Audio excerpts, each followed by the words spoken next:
కోవూరు నియోజకవర్గం బుచ్చిరెడ్డిపాలెం మండలం రామచంద్రపురం గ్రామంలో నిర్వహించిన రెండేళ్ల నమ్మకం అభివృద్ధి సంక్షేమం ఇంటింటి ప్రచార కార్యక్రమంలో స్థానిక ఎమ్మెల్యే వేమిరెడ్డి ప్రశాంతిరెడ్డి పాల్గొని ముమ్మరంగా ప్రచారం నిర్వహించారు. ఈ సందర్భంగా గ్రామంలోని ప్రతి గడపకు తిరుగుతూ గత రెండేళ్లలో కూటమి ప్రభుత్వం చేపట్టిన వివిధ అభివృద్ధి సంక్షేమ పథకాలను ప్రజలకు వివరించారు. ఈ సందర్భంగా జరిగిన సభలో ఎమ్మెల్యే ప్రశాంతిరెడ్డి మాట్లాడుతూ ప్రతిపక్ష వైకాపా తీరుపై తీవ్ర ఆగ్రహం వ్యక్తం చేశారు. నిన్నటి రోజున నెల్లూరులో మెగా డిఎస్సీపై అవకతవకలు జరిగాయంటూ ఆరోపిస్తూ వైసీపీ నాయకులు ర్యాలీ చేసి కలెక్టర్కు వినతిపత్రం ఇవ్వడం విడ్డూరంగా ఉందన్నారు. తమ 5 ఏళ్ల పాలనలో అసలు డిఎస్సీ అనే మాటే పట్టించుకొని ఆ పార్టీ నాయకులకు నేడు డిఎస్సీ గురించి మాట్లాడే నైతిక హక్కు లేదని మండిపడ్డారు. రామచంద్రపురం గ్రామంలోని జగనన్న కాలనీ ఇళ్ల వ్యవహారంపై ఎమ్మెల్యే ప్రత్యేకంగా స్పందించారు. గత ప్రభుత్వం 400 ఇళ్లు కట్టించి ఇచ్చామని గొప్పలు చెప్పుకుంది. కానీ క్షేత్రస్థాయి పరిశీలనలో అక్కడ కేవలం ఒక్క ఇంట్లో మాత్రమే కుటుంబం నివసిస్తోంది. మిగిలిన 399 ఇళ్లు ఖాళీగా ఎందుకున్నాయి అని సూటిగా ప్రశ్నించారు. ఈ అక్రమాలు మరియు నిరుపయోగ ఇళ్లపై తక్షణమే సమగ్ర విచారణ జరిపించి అర్హులైన నిజమైన నిరుపేదలకు ఆ ఇళ్లను అందేలా చర్యలు తీసుకుంటామని హామీ ఇచ్చారు. ఈ కార్యక్రమంలో బుచ్చిరెడ్డిపాలెం మండల పరిధిలోని కూటమి నాయకులు, కార్యకర్తలు మరియు పెద్ద సంఖ్యలో గ్రామ ప్రజలు పాల్గొన్నారు. ఈరోజు రెండేళ్ల మన ప్రభుత్వం నమ్మకం గురించి బుచ్చిరెడ్డిపాలెం రామచంద్రాపురంలో 20వ వార్డులో ప్రజలకి ప్రభుత్వం ఎలా ఉంది అని కనుక్కోవడానికి ఇక్కడికి రావడం జరిగింది. ఈ కార్యక్రమానికి విచ్చేసిన ప్రతి ఒక్క కూటమి నేతలకు ధన్యవాదాలు తెలుపుకుంటున్నాను. అలాగే రామచంద్రపురం గ్రామ ప్రజలకందరికీ కూడా ధన్యవాదాలు తెలుపుకుంటున్నాను. ఈరోజు మనం అధికారంలోకి వచ్చి 2 సంవత్సరాలు పూర్తయింది. 2 సంవత్సరాల ముందు రాకముందు మనం ఒకవైపు సంక్షేమము, మరోవైపు అభివృద్ధి 2 సమపాలనలో చేస్తాము అని మీ దగ్గరకు వచ్చి మిమ్మల్ని ఓట్లు అడిగి మేము ఆ ఓట్ల ద్వారా గెలవడం జరిగింది. అదే విధంగా ఈరోజు సూపర్ 6 సూపర్ హిట్ చేస్తామని మీ ఇంటింటికి వచ్చి ఎలక్షన్ ముందు చెప్పడం జరిగింది. ఈరోజు తిరిగి అవి జరిగాయా లేదా అని మిమ్మల్ని అడగడానికి ముఖ్యమంత్రి చంద్రబాబు నాయుడు గారు మమ్మల్ని అందరినీ మీ దగ్గరికి పంపించడం జరిగింది. ఇక్కడ కాన్స్టిట్యున్సీలో ఉన్న ప్రతి ఒక్క కూటమి నాయకులు కూడా ఇంటింటికి వెళ్ళి ప్రజల బాగోగులు కనుక్కొని మనము చెప్పిన మాటలు నిలబెట్టుకున్నామా లేదా అని కనుక్కొని ఇంకా ఏమన్నా మిగిలిపోయి ఉంటే ఆ సమస్యలు తీసుకొని వస్తే అవి తప్పకుండా ఇంకా మనకి 3 సంవత్సరాలు ఉంది, దాని లోపల మనం కంప్లీట్ చేస్తాము అని చెప్పే విధంగా మనల్ని పంపించారు. నేను కూడా అదే మాదిరి ఈ రోజు 30 ఇళ్ళు రామచంద్రపురంలో తిరగడం జరిగింది. ప్రతి ఒక్క నాయకుడు కూడా తలెత్తుకొని గర్వంగా మేము ఈ పనులు చేశాం, మీకు ఇంకేమన్నా సమస్యలు ఉన్నాయా అని చెప్పి కనుక్కొని ఆ సమస్యలు ఏమన్నా ఉంటే తిరిగిన నాయకులు ప్రతి ఒక్కరు అర్జీల రూపంలో ఎమ్మెల్యే దగ్గరికి తీసుకురావాలని చెప్పి మీకు అందరికి నేను తెలియజేసుకుంటున్నాను. అదే విధంగా ఈ రోజు మనం సూపర్ 6 సూపర్ హిట్ అనే దానికి 4000 పెన్షన్ ఇస్తున్నాం. తల్లికి వందనం, ఎంతమంది పిల్లలు ఉంటే అంతమంది పిల్లలకి ఇవ్వడం జరిగింది. అదే విధంగా అన్నదాత సుఖీభవ కింద వాళ్ళ అకౌంట్లలో, రైతులు అకౌంట్లలో డబ్బులు వేయడం జరిగింది. మత్స్యకార సేవలో, ఆటో సేవలో, స్త్రీ శక్తి కింద మహిళలందరూ ఉచితంగా బస్సులో ప్రయాణం చేపిస్తామని చెప్పాం, అది చేసాం. అలాగే రాష్ట్రం మొత్తం 200 చిల్లర అన్నా క్యాంటీన్లు పేద ప్రజలకి 5 రూపాయలకే కడుపు నిండే విధంగా కూడా మనం ముందుకు తీసుకెళ్తున్నాం. ఇవన్నీ ఒకే మెగా డిఎస్సి ద్వారా 16,000 మందికి ఉద్యోగాలు ఇవ్వడం జరిగింది. డిఎస్సి అంటేనే ఏంటో తెలియకుండా 5 సంవత్సరాలు కాలాన్ని గడిపించిన నేతలు ఈ రోజు డిఎస్సి గురించి మాట్లాడుతున్నారు. అసలు ఇన్ని రూల్స్ ఇవన్నీ తెలిసినప్పుడు ఎందుకు పెట్టలేదు 5 సంవత్సరాలు ముందు డిఎస్సి అని చెప్పి డిఎస్సి పోరాటం చేసిన నేతలందరినీ నేను అడుగుతున్నాను. మీకు అసలు అర్హత ఉందా డిఎస్సి గురించి మాట్లాడడానికని కూడా నేను గత ప్రభుత్వం నేతల్ని నేను అడుగుతున్నాను. ఎందుకంటే ఇంత తెలిసినప్పుడు, ఇంతమంది టీచర్లు వెయిట్ చేస్తున్నప్పుడు మీరు ఎందుకు మెగా డిఎస్సి పెట్టలేదు 5 సంవత్సరాలు? ప్రాబ్లం ఏంది? ఫస్ట్ దానికి సమాధానం చెప్పి జరిగిన డిఎస్సి గురించి తర్వాత మాట్లాడుతున్నారు మీరు.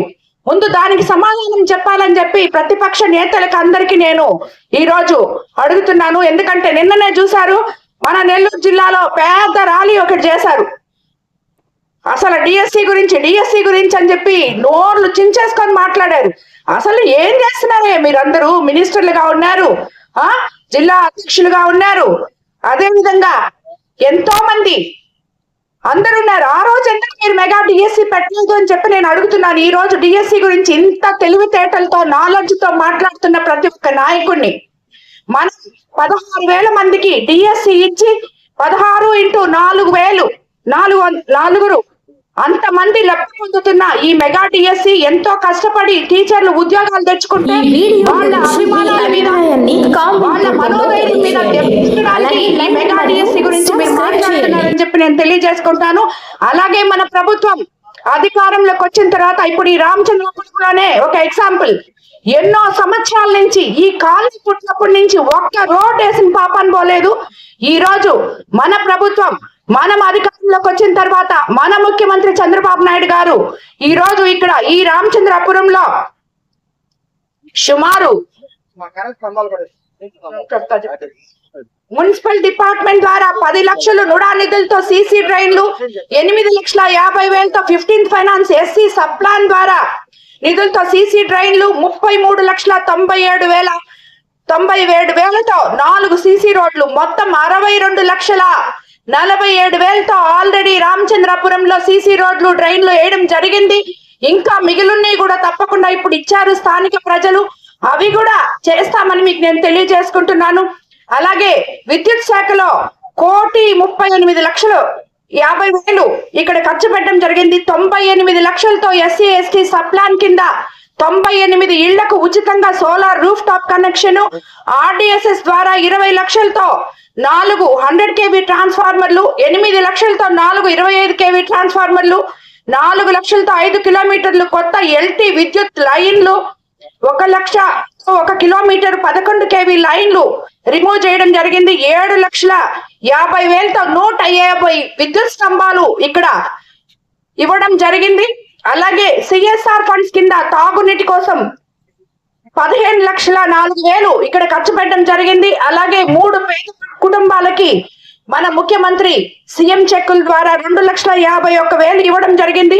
ఈ 2 ఏళ్లలో జరిగిన మొత్తం అభివృద్ధి సంక్షేమ పనులు 2,18,52,000 అయితే, అదే కాకుండా 14 కోట్లతో 10 రోజుల్లో టెండర్ పిలుస్తున్నారు. నిన్న ఎంపీ గారు వెళ్ళి ఎన్హెచ్ వాళ్ళతో మాట్లాడి, చైర్మన్ గారితో ఢిల్లీలో మాట్లాడి శాంక్షన్ కూడా తీసుకోవడం జరిగింది. అది ఆల్రెడీ శాంక్షన్ ఉంది అనుకున్నాం, ఇంకా టెండర్ కి లేట్ అవుతుంది. నిన్ననే ఎంపీ గారు వెళ్ళి దాన్ని శాంక్షన్ చేపించుకొచ్చారు. 10 రోజుల్లో టెండర్ వెళ్ళబోతున్నాం.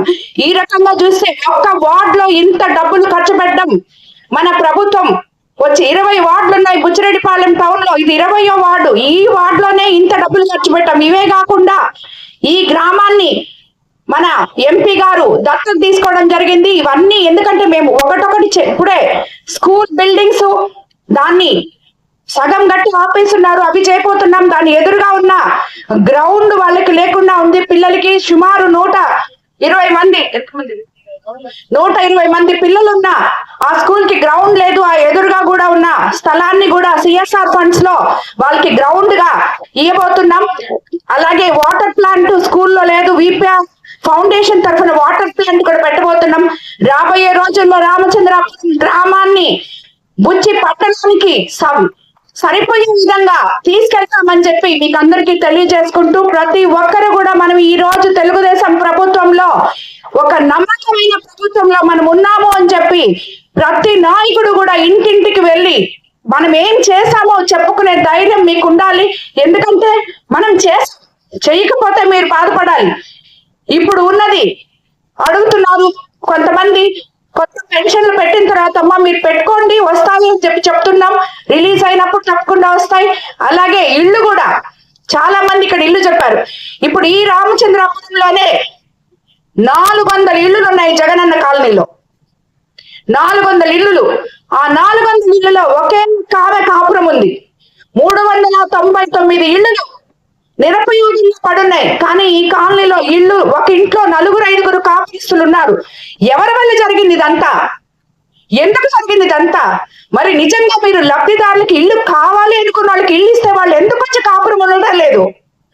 ఇదే ఇప్పుడు నేను మున్సిపల్ కమిషనర్ గారికి కూడా చెప్పాను, ఎంఆర్ఓ గారికి చెప్పాను. సాయంకాలం లోపల అసలు ఎవరు ఈ వీడియో గురించి మీ అభిప్రాయాన్ని కామెంట్ రూపంలో తెలియజేయండి. అలాగే లైక్ మరియు సబ్స్క్రైబ్ చేయండి.